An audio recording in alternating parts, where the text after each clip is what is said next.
Headmaster की आंखें अचानक तेज हो गईं। गायब। एक हाई लेवल रैंक 9 ट्रेनर अगर स्कूल छोड़ता है तो रिपोर्ट करना जरूरी होता है। वो बिना वजह कैसे गायब हो सकता है? टीचर्स के बीच हल्की सी हंसी गूंज उठी। सब एक दूसरे को देखकर इशारे कर रहे थे। डिंग चुनफांग छात्रों को तंग करने के लिए बदनाम था। अचानक उसका यूं गायब हो जाना शायद किसी सजा का नतीजा था। एक टीचर ने गंभीर होकर कहा, मजाक मत करो। डिंग चुनफंग के साथ हमेशा कई बॉडीगार्ड्स रहते हैं, सब के सब टाइटल लेवल पेट वॉरियर्स। सिर्फ हमला करना तो दूर, अगर कोई उनके प्रति जरा भी डिसरिस्पेक्ट दिखाए तो हल्की सजा से लेकर भारी सजा तक तुरंत अर्थ से इजेक्ट कर दिया जाता है। ऐसे रैंक 9 ट्रेनर को छेड़ने की हिम्मत किसमें है? हेडमास्टर समझ नहीं पा रहे थे। उन्होंने हाथ फैलाया और एस्ट्रल एनर्जी बाहर छोड़ी। यिन और यांग को आधार बनाकर उन्होंने एक फॉर्मेशन कास्ट किया। हेवनली ड्रैगन एकेडमी के अंदर से चारों दिशाओं और 8 दिशाओं में खोज शुरू हो गई। उनकी आंखें बंद थीं। सर्कुलर 8 ट्राइग्राम्स की तरह बना फॉर्मेशन घूमने लगा। कुछ देर तक फॉर्मेशन घूमता रहा लेकिन कोई सिग्नल नहीं मिला। अचानक ओल्ड हेडमास्टर ने आंखें खोल दी। चेहरे पर साफ शॉक था। उन्हें 100 माइल्स के दायरे में डिंग चुनफांग की कोई भी ब्रेथ महसूस नहीं हो रही थी। उन्होंने जोर से पुकारा, कोई है? आवाज खत्म होते ही कई लोग काले क्लोक्स पहने हुए अचानक प्रकट हो गए। सबने सम्मान से हाथ जोड़कर सिर झुका लिया, आदेश की प्रतीक्षा में। ओल्ड हेडमास्टर का चेहरा गुस्से से सख्त हो गया। दांत भींचते हुए बोले, दिन दहाड़े किसी ने हेवनली ड्रैगन एकेडमी के रैंक 9 ट्रेनर डिंग चुनफांग का अपहरण कर लिया है। तुम सब तुरंत जांच शुरू करो। वो जिन लोगों से हाल में मिला है, जिनसे संपर्क में था, सबकी जांच करो। देखो कौन है जो हेवनली ड्रैगन एकेडमी के खिलाफ खड़े होने की हिम्मत कर रहा है। हम उन्हें बिल्कुल माफ नहीं करेंगे। जो भी विरोध करे उसे तुरंत मार गिराना। ब्लैक क्लोक्स पहने टाइटल लेवल पेट वॉरियर्स आदेश पाकर जाने ही वाले थे कि हेडमास्टर की कलाई पर बंधा अलार्म डिवाइस बार बार बज उठा। कॉलर आईडी देखकर हेडमास्टर ठिठक गए। यह नर्चरिंग मास्टर एसोसिएशन के वाइस प्रेसिडेंट का कॉल था। ओल्ड हेडमास्टर हैरी ने तुरंत कॉल रिसीव किया। साथ ही आसपास खड़े सभी लोगों को सख्त आवाज में शांत रहने का इशारा किया ताकि वो इस महत्वपूर्ण बातचीत को साफ सुन सकें। तभी सामने हवा में एक विशाल होलोग्राफिक इमेज प्रकट हुई और वातावरण अचानक और भी तनावपूर्ण हो गया। शांत और स्थिर अपनी दाढ़ी सहलाते हुए हेडमास्टर ने तुरंत सिर झुकाकर उन्हें सम्मान पूर्वक प्रणाम किया। ऐसा बहुत कम होता था कि बोआ जैसा बड़ा नाम इस छोटे से स्कूल से सीधे संपर्क करे। इस बार जरूर कोई बेहद गंभीर मामला था। जैसे ही वह प्रकट हुए, बलोआ ने बिना समय गंवाए सीधे मुद्दे पर बात की। आज क्लास 8 के क्लासमेट के गाइडिंग टीचर के गायब होने के बारे में मैं तुम्हें सिर्फ एक वाक्य में सलाह देता हूँ, इस मामले में ज्यादा गहराई तक मत जाओ। हेडमास्टर एक पल के लिए समझ नहीं पाए कि बोआ का असली मतलब क्या है, लेकिन जब उन्होंने सीधे डिंग चुनफांग का नाम लिया तो साफ हो गया कि उसने किसी बेहद खतरनाक ताकत को नाराज कर दिया है। वरना बोआ जैसा बड़ा नाम खुद सामने आकर चेतावनी नहीं देता। बार्लो जैसा व्यक्ति तो ऐसा था जो चाह ले तो हवा और बारिश तक को नियंत्रित कर सकता था। हेवनली ड्रैगन एकेडमी को बंद करना भी उसके लिए मुश्किल नहीं था। यह सोचते ही हेडमास्टर ने कोई बहस नहीं की। उन्हें समझ आ गया कि उनके लिए क्या ठीक है। उन्होंने तुरंत सिर झुकाकर माफी मांगी और आदेश मानने की बात कही। हालांकि उन्हें अब तक नहीं पता था कि डिंग चुनफांग ने किसे नाराज किया है, लेकिन जब मामला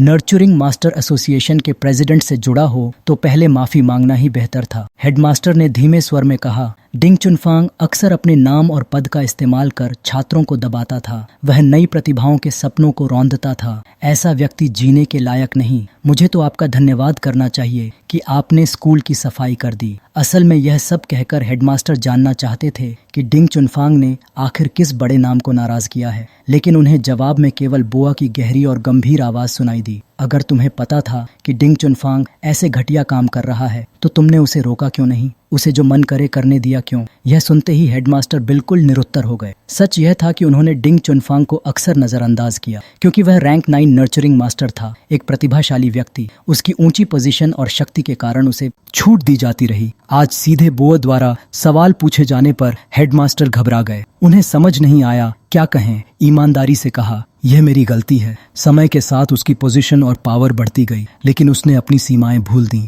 उसकी सोच छोटी होती गई। आज से मैं स्कूल के अंदर सख्त प्रबंधन करूंगा। मैं सीधे दखल नहीं दूंगा, लेकिन अनुशासन जरूर लागू होगा। हेडमास्टर की यह माफी सुनकर बोआ कुछ क्षण शांत रहे, फिर बोले, जो कहा है उसे याद रखना, वरना भविष्य में अगर कुछ हुआ तो मैं तुम्हारी रक्षा नहीं कर पाऊंगा। हेडमास्टर ने तुरंत जवाब दिया, जी सर। धीरे धीरे वाइस प्रेसिडेंट बोआ की होलोग्राफिक छवि फीकी पड़ने लगी। गायब होने से पहले उन्होंने आखिरी चेतावनी दी, जो आने वाला है उसे आने दो। तुम्हारी जान की रक्षा एल्डर्स की जिम्मेदारी है, लेकिन मेरी सलाह मत भूलना, वरना मुसीबत में फंस जाओगे। यह कहकर वह पूरी तरह अदृश्य हो गए। थोड़ी ही देर में हेवनली ड्रैगन एकेडमी के नोटिस बोर्ड के बाहर कई छात्र इकट्ठा हो गए। उस नोटिस पर साफ शब्दों में लिखा था, क्लास 8 हेवनली सेल्फ के गाइडिंग टीचर दिंग चुनफांग ने समय से पहले रिटायरमेंट लेने का अनुरोध किया है। इस कारण क्लास 8 हेवनली सेल्फ के सभी छात्रों को नर्चरिंग मास्टर एक्सचेंज मीटिंग में एक विशेष असेसमेंट से गुजरना होगा। जो छात्र उत्कृष्ट प्रदर्शन करेंगे उन्हें क्लास 7 हेवनली सेल्फ में पदोन्नत किया जाएगा, और जो छात्र निर्धारित मानकों को पूरा नहीं कर पाएंगे उन्हें हेवनली सेल्फ से हटाकर निचली श्रेणी में भेज दिया जाएगा। परीक्षा के लिए रजिस्ट्रेशन हेवनली ड्रैगन लाइब्रेरी में करना अनिवार्य है। निर्धारित समय के बाद जो छात्र रजिस्ट्रेशन नहीं करेंगे उन्हें स्वेच्छा से ड्रॉप आउट माना जाएगा। यह पढ़ते ही क्लास 8 का एक लड़का खुशी से चिल्लाया, कमाल है, अब किताबें पढ़ने की जरूरत नहीं पड़ेगी। लेकिन उसके बगल में खड़े दूसरे लड़के ने उसे जोर से मुक्का मारा, पागल हो गए हो क्या? अगर असेसमेंट पास करना है तो और ज्यादा पढ़ाई करनी पड़ेगी। अगर अच्छे परिणाम नहीं आए तो सीधे नीचे टैटर्ड क्लास अर्थ में गिरा दिए जाओगे। जंग लिंगतोंग नोटिस को खाली नजरों से देख रही थी। उसे समझ नहीं आ रहा था क्या सोचे। आसपास खड़े छात्र आपस में बातें कर रहे थे। सुना है क्लास अर्थ समाज की सबसे निचली श्रेणी है। वहाँ के छात्रों को स्कूल के जंगली पेट्स की गंदगी तक साफ करनी पड़ती है। सिर्फ सुनकर ही बदबू आने लगती है। हेवनली सेल्फ का कोई भी छात्र उस स्तर पर गिरना नहीं चाहेगा। जांग लिंगतोंग के पास खड़ी उसकी सहेली अचानक चिल्लाई, मैं बहुत परेशान हूँ, अब और बर्दाश्त नहीं होता ही होता। हेवनली सेल्फ में आने के लिए एग्जाम पास करना ही कितना मुश्किल था। अगर इस असेसमेंट में फेल हो गई तो सच में बर्बाद हो जाऊंगी। तभी कुछ छात्र जो पहले डिंग चुनफांग की चापलूसी करते थे वहां आ पहुंचे। उन्होंने जांग लिंगतोंग को चुप खड़े देखा और ताने मारते हुए बोले, ओह, छोटी जांग भी यहाँ है, अच्छा मौका है, सीधे क्लास अर्थ में लौट जाओ, हेवनली सेल्फ तुम्हारे लायक नहीं है। यह सुनकर जांग लिंगतोंग ने सिर झुका लिया। वह चुप रही, लेकिन उसके बगल में खड़े लाल बालों वाले दोस्त ने तुरंत जवाब दिया, पहले टीचर डिंग की चापलूसी करके खुद को बड़ा समझने लगे थे, इसलिए अब जो मन में आए बोल रहे हो। अगर क्लास अर्थ इतना पसंद है तो खुद क्यों नहीं चले जाते वहाँ? वह लड़का आंखें बंद कर हल्की हंसी के साथ बोला, फिर से उसे बचाने आ गई हो, लेकिन जो कहा गलत नहीं कहा। एग्जाम फील्ड में पहुंचते ही वह घबरा गई थी। एक साधारण पेट को भी टेम नहीं कर पाई। वह हेवनली सेल्फ की बदनामी से ज्यादा कुछ नहीं है। हम तो बस सच बोल रहे हैं। लाल बालों वाला छात्र गुस्से से कांप उठा, लेकिन दूसरे दो लड़के तिरस्कार भरी मुस्कान के साथ वहां से चल दिए। जाते जाते भी घमंड से बोले, चलो इन दो बेकार लोगों पर समय मत बर्बाद करो। टीचर एक्सचेंज कॉन्फ्रेंस के बाद तो वैसे भी इनका चेहरा नहीं दिखेगा, बस इंतजार करो, सब साफ हो जाएगा। उनके जाने के बाद माहौल भारी हो गया। नोटिस बोर्ड के सामने खड़े छात्रों के दिलों में डर साफ दिखाई दे रहा था। अब यह सिर्फ एक परीक्षा नहीं थी, यह उनकी प्रतिष्ठा, भविष्य और हेवनली सेल्फ में बने रहने की आखिरी उम्मीद थी। जांग लिंगतोंग अब भी उदास चेहरा लिए खड़ी थी। उसने अपनी दोस्त को आगे बढ़कर उन अज्ञानी लड़कों का जवाब देने दिया। वह खुद कुछ नहीं कर सकी, बस मन ही मन अपनी दोस्त की आभारी रही। धीरे से उसने कहा, मुझे लगता है हमें अलग हो जाना चाहिए, कहीं तुम्हें भी मेरी वजह से परेशानी न उठानी पड़े। उसकी लंबी बालों वाली दोस्त स्वभाव से शांत थी, लेकिन उन लोगों से बिल्कुल नहीं डरती थी। उसने दृढ़ आवाज में कहा, उनकी बेकार बातों पर ध्यान मत दो। उसने दोनों हाथ जांग लिंगतोंग के कंधों पर रखे और उसे हौसला देते हुए याद दिलाया,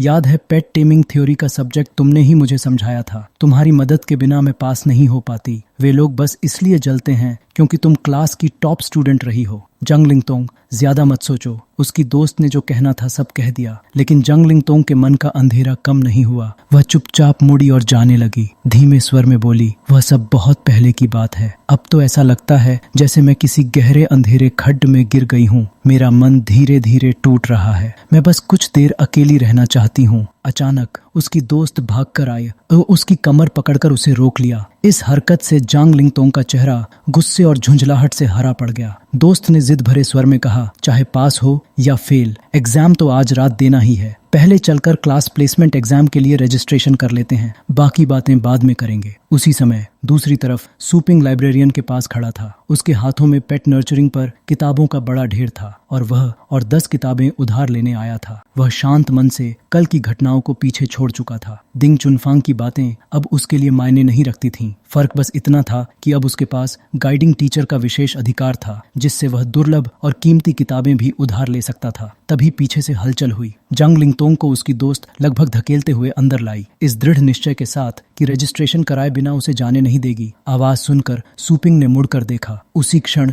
जांग लिंगतोंग ने भी सिर उठाया। दोनों की नजरें लाइब्रेरियन काउंटर के पास टकराईं। एक पल के लिए समय जैसे थम गया। दोनों ने एक दूसरे को तुरंत पहचान लिया। जांग लिंगतोंग के लिए उससे दोबारा मिलना जरूरी नहीं था, लेकिन सूपिंग को उसकी सख्त जरूरत थी। उसे अपने थीसिस लिखवाने में उसकी मदद चाहिए थी। सूपिंग ने गौर किया कि जांग लिंगतोंग का चेहरा बेहद उदास था, जैसे किसी ने उसकी सारी खुशियां छीन ली हों। वातावरण कुछ सेकंड के लिए पूरी तरह शांत हो गया। आखिर सूपिंग ने ही चुप्पी तोड़ी। वह उसके पास आया और बोला, तुम दोनों के चेहरे ठीक नहीं लग रहे, क्या हुआ? जांग लिंगतोंग चुप रही, लेकिन उसके बगल में खड़ी लाल बालों वाली दोस्त से रहा नहीं गया। उसने गुस्से से कहा, मत पूछो, टीचर दिंग ने मेरी दोस्त का थीसिस बर्बाद कर दिया। जिस थीसिस पर उसने दिन रात मेहनत की थी, उसे हर छोटी बात में कमी निकालकर रिजेक्ट कर दिया। कभी यह गलत, कभी वह गलत कहकर उसे पास ही नहीं होने दिया। उसकी मेहनत, उसकी उम्मीदें, सब पर पानी फेर दिया गया। इतना कहते कहते उसकी आवाज भर्रा गई और लाइब्रेरी का शांत माहौल फिर से भारी हो उठा।